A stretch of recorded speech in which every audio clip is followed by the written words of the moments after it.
What is up, YouTube? A while ago, I did a video about beef prices and how retail prices weren't going to mimic the huge bubble that calf prices and cow prices are under right now. And then today, I was on Facebook and scrolled across a post that basically broke down kind of some of the costs that people were seeing at auction for South Pole cattle, right? And they went from 100% pure blood all the way down through like your half and halves. And the prices were astronomical, right? I mean, like 21,000 for a 2-year-old bull, 10,000 for a purebred bred heifer, meaning like she was a pure blood, but she was bred. And ultimately, again, I just want to kind of go through and reemphasize in a more detailed way my reasoning behind saying that there will not be a direct correlation to beef prices in terms of cattle dropping and beef prices in terms of retail. I don't think those things are going to work together, and I'll explain why. I've been in logistics for a long time, right? Almost 10 years. It's been the only job I've really had. I did manufacturing for a little bit, but I've been in logistics for a while. And the biggest thing that we talk about in logistics is there's two main things that you talk about in logistics, right? And that's supply versus demand, and that's from the customer side, meaning like if there is enough available and the demand is at an appropriate level, you manage those two levers to ensure profitability. If there's too much in the supply side of things, you wind up losing money because you'll have to bargain it away. Otherwise, you won't have space. And as fast as things move in logistics, space is key. On the other side, if there's too much demand, it will feel too exclusive and it won't allow people the opportunity to get into it. Meaning like if you think about like Telfar bags being for the elite and the super rich versus a Michael Kors bag is more affordable and more available, you'll see a ton more Michael Kors bags and they'll probably make a good amount of money for less per bag versus Telfar making a huge amount of money per bag. The second thing we talk about is the more touches you have, the more cost. In a warehouse setting, the more touches you have on a product, the more it costs because each step is somebody adding something, another layer, right? And you'll see that as we break it down from a cow perspective. So as it pertains to the logistics of the beef market, usually it's going to start, I mean, I would hope, unless we can start a 3D printing cows, it's going to start with the cow-calf operation. You're going to raise those calves to a certain age, and then you're going to sell them to a feedlot. And then once you sell them to the feedlot, either they're going to already be contractually obligated to sell to a specific packer at a specific price, or they already are the packer, and the packer just has its own feedlot associated to it. Or sometimes you have those feedlots that shop it around, right? They'll shop your beef around, and they're a standalone entity. Fewer and far between, but ultimately, that's what you see a lot of times when it's like the smaller the smaller operation, and they usually pull from smaller farms. In this entire stream, the bottleneck, which is another logistical term, the bottleneck is the packers. And what a bottleneck is the funnel. That's what controls how distribution works. The bottle is made in a way to where the neck distributes the liquid at a controllable pace. So the bottleneck in the beef industry is the processing plants. And what they've done is a lot of the times they've set it up to where the processing plants dictate everything else from before it, right? And because they are the bottleneck, everything has to go through there. They get to determine what they're going to charge on the back end, right? Like they are the sole, I'm not going to say the sole because there are smaller processing plants out there, but the meat has to be processed in order for it to be put in as retail cuts, right? So there's not a way you can circumvent that unless you know butchery yourself. And then at that point, you're probably not even buying from a processor. The issue that we're seeing in today's market is, one, the packers and the processors have so much of the market share, but also they're really not telling us the truth in terms of how everything is actually working. They're telling us that it's an undersupply of beef in the market, and that's incorrect. I think there are plenty of cows available for slaughter. The thing that they're not adding on, the adjective that they're not adding is there's not enough cows at the price that they want that they're willing to buy.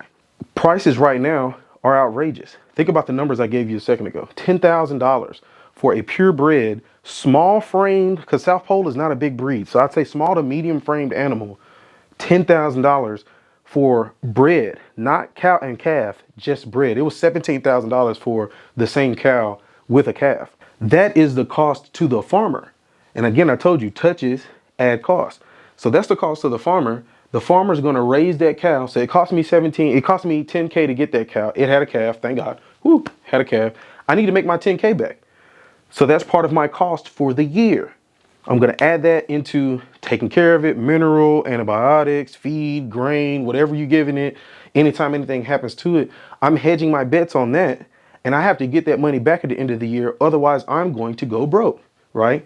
You could be like, yeah, he shouldn't have paid that much for the cow, but that's the prices of the cow. If you want beef, that's the prices of the cow. The packers are like, I'm not willing to pay the cost plus, cost plus, cost plus, because remember, it has to go to a feedlot, whether they own the feedlot or not. They're not willing to pay that cost. And they went and whined to the government, and the government was like, all right, cool, we'll start bringing in meat from other places publicly, because we've always gotten foreign meat. Keep in mind, as long as the animal is processed here, and processing is after it's been killed and eviscerated, meaning after the guts have been removed, processing is cutting it into the retail cuts you see at the store. We've been getting those foreign beef cuts for decades, and as long as it's processed here, it's considered made in America. And ultimately, made in America is just a big marketing ploy, just like grass-fed was, and just like organic, and just like all these other things where the government and the corporations have shook hands and kissed babies to the point where the restrictions and the rules that give you the right to say that you are these things has been reduced down to where they barely have to do anything to qualify, right? So made in America is, as long as it's processed here, that cow is considered made in America. So what they've done, as you saw Trump do, he brought in a bunch of Argentinian beef. He formally signed something, a deal, where now they're going to bring in X amount of pounds of beef. What that does is it kills the American farmer while allowing the processor to still make its money, because it is the bottleneck. Because it has an overabundance of supply, now the American farmer is the one that has to do the bargaining and has to do the cost cutting in order to get rid of its stock, because now there's too many cows in the system that aren't going for the price that they were supposed to. And that's why these cows and these cow-calf operations and these feedlot operations are going under. Really, it's the cow-calf operations. They're the ones going under, because I was depending on the beef futures telling me that I was going to get $5 a pound for this beef.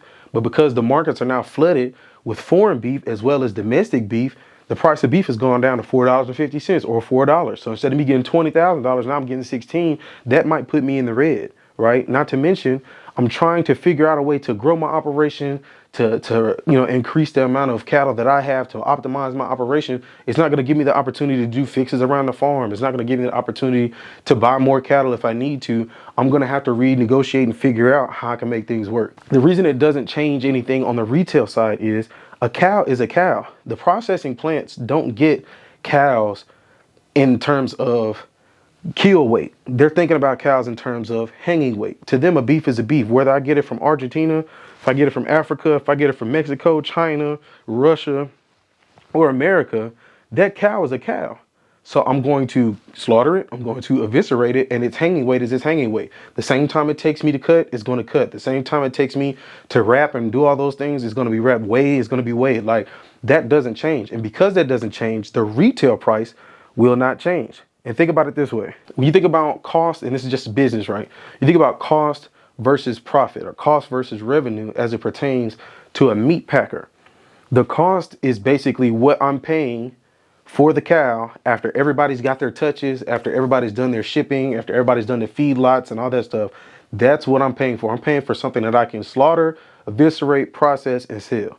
That cost has gone down, but the labor and the touches in the labor pool stay consistent. On the back end of it, we've also shut down some of our plants to keep up the narrative. Hey, we're in super high demand, and ultimately you've got to pay a premium price for this product because we don't have the capacity to deal with all of this meat that's here available in the market, right? We just don't have the capacity. Or the way they tried to play it at first was, we don't have enough supply to meet the demand, so we're going to cut down on the amount of plants we have because we're losing money that way.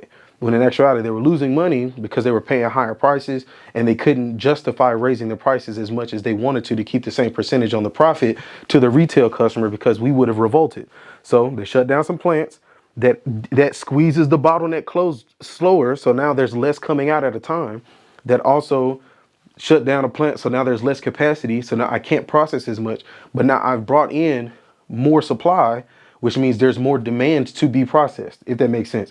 So ultimately, they're playing the ultimate game of kind of smoke and mirrors, right?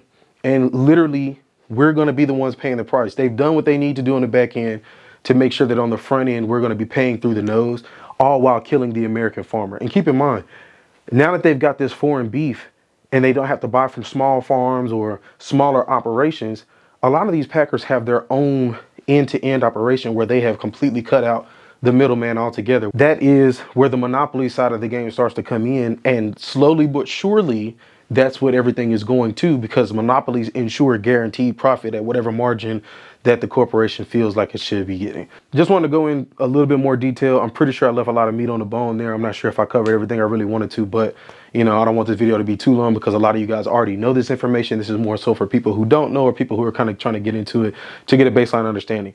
If I got anything wrong, please correct me in the comments. I'm not an expert by any means. I don't own any cows. It's just me looking and trying to read up on it as a person who's in logistics and a person interested in farming. But like I said, if I miss anything, please add it to the comment section. Like, share, and subscribe. Really appreciate you guys for watching, and peace.